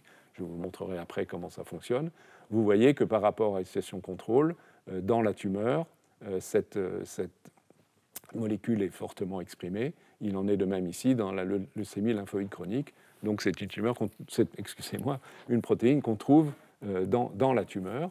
Et on peut montrer que cette protéine a un rôle dans la croissance tumorale parce que si on en inactive l'expression par modification génétique, eh bien la croissance tumorale en rouge, ici de la leucémie lymphoïde chronique, est nettement moindre que ce qu'est la croissance tumorale dans le contexte où cette protéine est présente. Idem pour la tumeur EL4. Donc cette protéine qui est présente dans les tumeurs joue un rôle sur la croissance tumorale et donc on sait que c'est un transporteur membranaire d'acide arachidonique. Et on peut montrer, et c'est là qu'interviennent les polynucléaires neutrophiles qui expriment cette protéine, c'est que dans le contexte d'une souris immunodéficiente, donc qui n'a pas de capacité de produire une réponse immune contre une tumeur, si on a une certaine croissance tumorale, et qui est marquée en bleu, ici par la courbe bleue, en fonction du temps, croissance de la tumeur. On peut essayer d'ajouter un inhibiteur de ce FATP2, puisqu'on pense qu'il a un effet défavorable à une croissance tumorale, mais dans un contexte où il n'y a pas de réponse immune, l'agent qui s'appelle l'hypofermata, l'inhibiteur de FATP2, ne change rien. Vous voyez que la croissance tumorale est la même. Donc s'il devrait y avoir un effet bénéfique de l'inhibition de FATP2, il faut que la réponse immunitaire T puisse se faire. Et effectivement, c'est ce qu'on observe ici, puisque là, si on a à nouveau la croissance tumorale, c'est le contexte de la leucémie lymphoïde chronique chez la souris, croissance tumorale sans aucune espèce de modification. Si j'ajoute l'inhibiteur des FATP2, vous voyez qu'on réduit la croissance tumorale, on ne l'abolit pas, mais c'est la courbe rouge maintenant qui se compare à la courbe bleue. Et on peut essayer de faire mieux, c'est de combiner cette inhibition de la croissance tumorale à un traitement qui réveille les réponses immunitaires avec un anticorps anti-CTLA4 dont on va beaucoup reparler plus tard. Et c'est la courbe en noir. Avec la courbe noire par rapport à la courbe bleue, c'est aussi un progrès. Donc ce sont un effet partiel de l'activation d'une réponse immunitaire T. Et maintenant, si on combine les deux, on bloque FATP2 et on active les lymphocytes T via l'anticorps anti-CTLA4, on abolit à peu près complètement la croissance tumorale. Donc il y a ici la combinaison d'un réveil d'une activation de lymphocytes T dont on reparlera et de neutraliser l'action inhibitrice de polynucléaires et qui marche ainsi. Donc ce FATP2 qui est ce transporteur d'acide arachidonique, il est exprimé à la surface des polynucléaires neutrophiles. Son expression est induite par le GM-CSF, donc cette cytokine activatrice des polynucléaires. Et sous l'effet du transfert d'acide arachidonique au sein des polynucléaires, l'acide arachidonique est un lipide est transformé en prostaglandine E2, qui est un puissant agent immunosuppresseur, et donc qui exerce un effet immunosuppresseur sur les lymphocytes T. Donc il est logique, dans ce contexte où on peut mettre en évidence cette action favorable à la tumeur, défavorable à la réponse immune des polynucléaires neutrophiles, il est logique de penser qu'une neutralisation de cette molécule pourrait exercer un effet bénéfique sur la réponse antitumorale. C'est juste ce qu'on a observé in vitro, enfin pas in vitro, excusez-moi, in vivo ici, dans un modèle expérimental de souris atteinte d'une leucémie lymphoïde chronique. Donc voilà un effet immunosuppresseur lié au polynucléaire et qui pourrait peut-être être une source de nouvelles thérapeutiques à l'avenir. Et on verra tout à l'heure que les polynucléaires sont également impliqués dans le processus de métastase, favorisent le processus de démastase. Mais avant, un mot sur la vascularisation, qui est les vaisseaux auxquels j'ai déjà fait allusion à plusieurs reprises et qui sont un élément important du micro-environnement tumoral. Il faut, en gros, schématiquement, je vais vous indiquer ce qu'il en est. La vascularisation ne se fait pas d'une façon harmonieuse, elle est anarchique avec des îlots d'étranglement, un flux vasculaire qui est perturbé, et les conséquences métaboliques sont qu'il y a une acidose, je me suis trompé sur cette diapositive, une acidose, une baisse du pH, et non pas une flèche qui augmente, une acidose, je dis bien, et une hypoxie, donc par défaut de flux sanguin suffisant. Et ceci exerce toute une série d'effets immunosuppresseurs au niveau de la tumeur, mais aussi des cellules myéloïdes suppressives dont j'ai dit un mot, et des cellules dendritiques, l'expression de la molécule PDL1, le ligand de PD1, donc, qui favorise l'épuisement des lymphocytes T et qui inhibe leur fonction. Ça favorise le développement des lymphocytes T régulateurs et des macrophages suppresseurs. Donc tous trois éléments d'ordre immunosuppresseur. Et par ailleurs, d'autres types d'actions au niveau vasculaire, avec la production de molécules immunosuppressives, le TGF-bêta, le VEGF, l'adénosine, qui ont différentes actions, qui vont inhiber ici les capacités de migration des cellules immunes. Donc ça favorise le processus d'exclusion dont je vous ai parlé tout à l'heure, qui fait qu'on ne trouve pas au sein de la tumeur parce que des cellules immunes, parce qu'elles ne sont pas capables donc, de migrer en son sein. Et par ailleurs, ces molécules induisent l'expression à la surface des cellules endothéliales, on va le revoir dans une image dans un instant, d'une molécule qui s'appelle le FAS-ligand, qui favorise l'apoptose, donc la mort des cellules du système immunitaire qui expriment FAS. Donc toute une série d'événements qui sont immunosuppressifs. Liés au vaisseau. Donc c'est schématisé ici, on retrouve ces éléments. Vous avez ici le vaisseau, dont vous voyez qu'il a une structure anarchique dans le contexte de la tumeur. Certes, il apporte des nutriments, de l'oxygène et éventuellement des cellules du système immunitaire, mais dans des conditions qui ne sont pas favorables. Et toutes les conséquences de ce environnement tumoral pathologique, et en particulier de ces vaisseaux anormaux, sont de favoriser les différents constituants qu'on a déjà vus, la fibrose, qui va être défavorable à la migration des cellules immunes au sein des tumeurs, l'hypoxie, on l'a vu, l'augmentation du VEGF, je viens d'en parler, donc un défaut de migration, d'apport des lymphocytes cytotoxiques, l'augmentation de PLL1, ici marqué en rouge, qui rend ces cellules moins sensibles à l'action des cellules du système immunitaire, et des facteurs immunosuppresseurs. Donc tout ceci se combine avec un rôle important des vaisseaux. Et pour terminer ce cours, un mot sur le processus métastatique.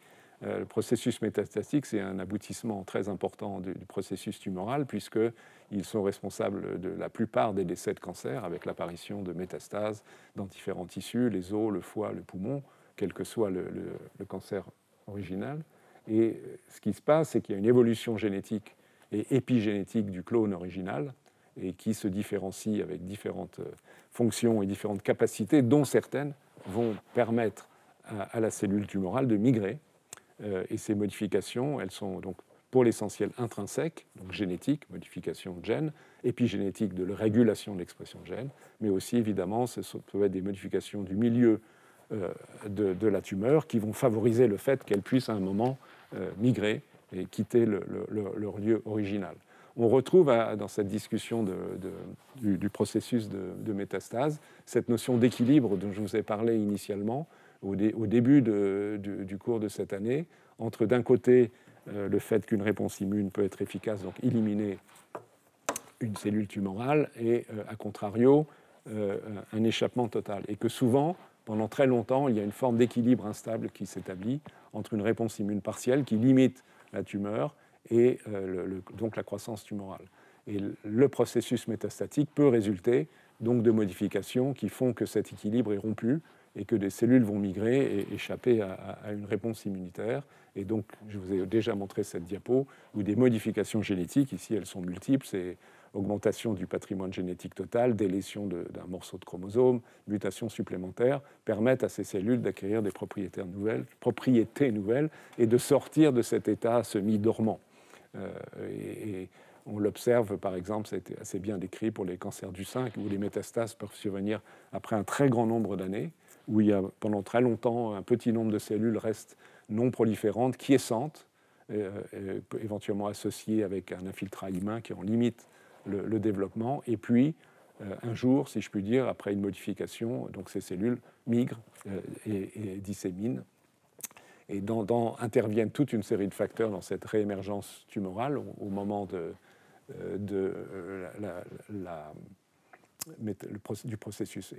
processus métastatique, je vais y arriver. Donc on retrouve des éléments connus liés à l'immunosuppression, la fibrose, une modification de la matrice extracellulaire qui va permettre le passage des cellules et leur transfert, un état immunosuppresseur favorable localement dans un lieu, je vais vous en montrer un exemple, de développement, je vais passer ça, pour vous montrer, je vais passer ça aussi pour ne pas être trop long. parce que sinon,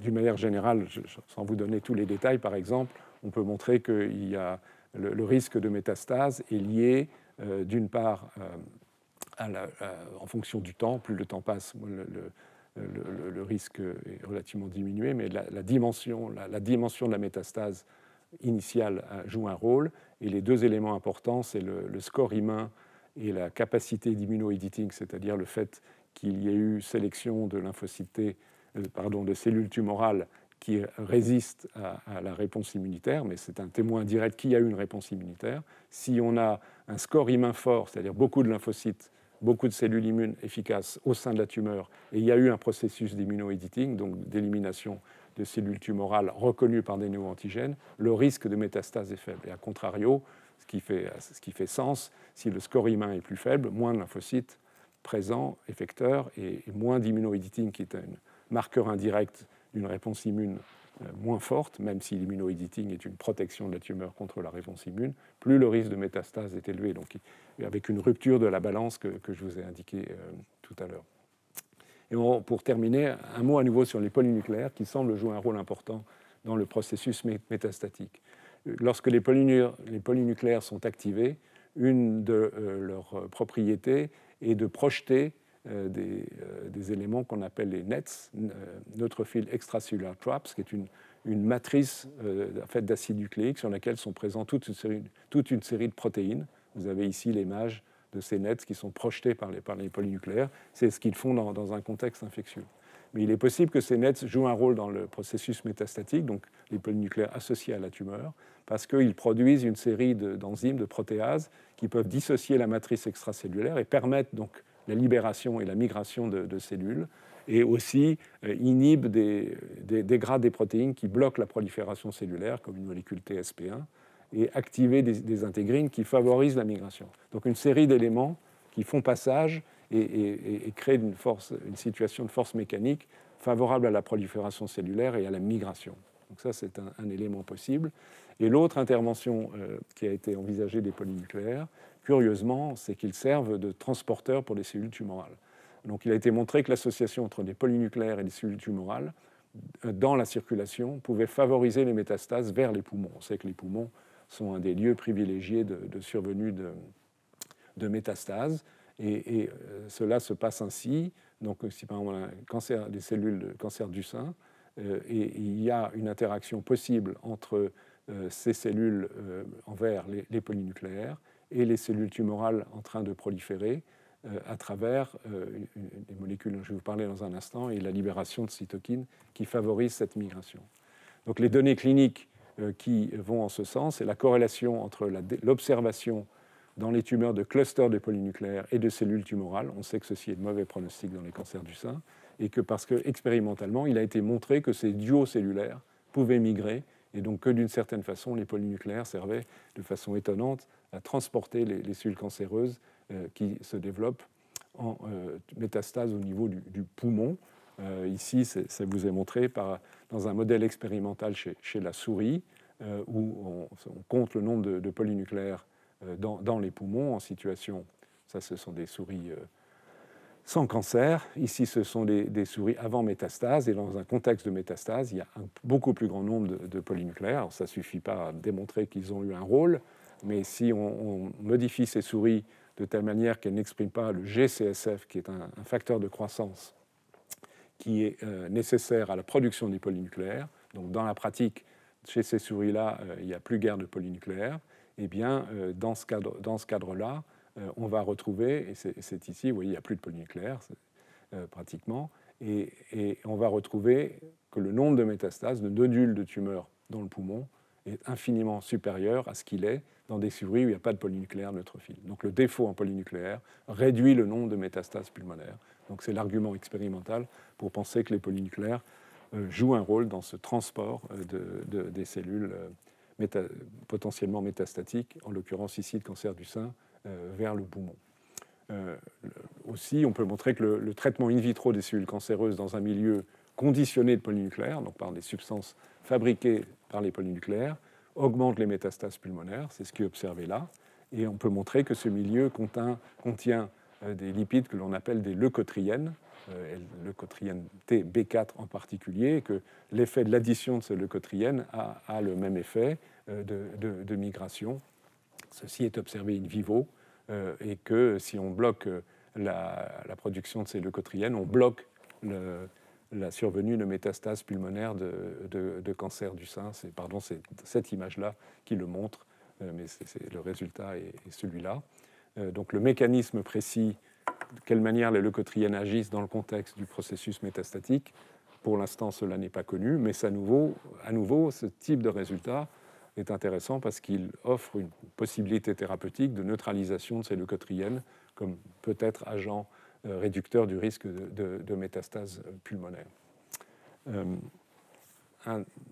Je pense qu'on va arrêter le cours à ce stade-là, c'est-à-dire que je n'ai pas tout à fait terminé cet aspect de métastase, mais je reprendrai ces derniers éléments concernant la discussion des métastases dans le prochain cours, avant de commencer à discuter des thérapeutiques qui permettent d'agir sur les cancers en renforçant les défenses immunitaires. Voilà.